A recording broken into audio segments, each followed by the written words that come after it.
asalaamaaleykum mbokk yi teel a ajjuma juróom-ñaari fan ci dul xijja muy weeru tabaski di fukkeelu weer ak ñaar ci atum junni ak ñeenti téeméer ak ñeent fukk ak juróom ci gàddaay yonente bi sallallahu alayhi wa sallam dëppoo fukki fan ak ñeent ci weeru juin ci atum ñaari junni ak ñaar fukk ak ñeent juróom-ñaari fan bokkul ci lim yi fàtte lim bu rafet la kon tey ci ajjuma ji rafet na li ñu ci gën a taamu mooy ku ca daloo ajjuma ju ne sopp nañu ku ca bëril julli ci yonente bi sallallahu alayhi wa sallam ak ku ca jàng suuratul Kahf ñaanuk bis bi allahu akbar laa ilaha illa allah allahu akbar walillahi alhamdu muy kàbbar yi ñuy def ci ginnaaw jullik farata gu ne ci fukki fan yi njëkk ci weeru tabaski. xadiisu bis bi yonent bi sallallahu alayhi wa sallam nee na amul benn bis bu ëpp lu ci sunu borom di goreel ab jaam ci sawara ci bisub arafa. sunu borom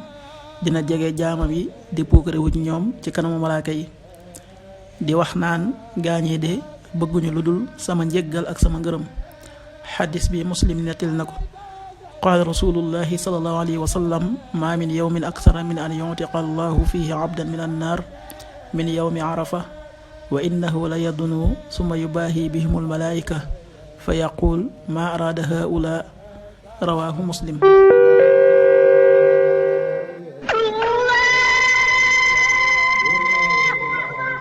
waxtu julli yi suba waxtu dana tàbbi 5h26 juróomi waxtu yu tegal ñaar fukki simili ak juróom benn tisbaar 13h35 benn waxtu bu tegal fanweeri simili ak juróom takkusaan 16h35 ñeenti waxtu yu tegal fanweeri simili ak juróom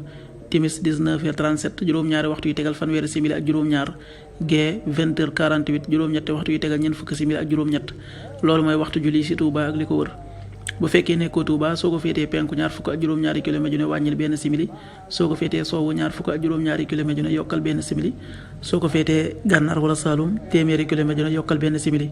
jant bi dana fenk 6h41 juróom benn waxtu yu tegal ñeent fukk simili ak benn di so 19h33 juróom-ñaari waxtu yu tegal fanweeri simili ak ñett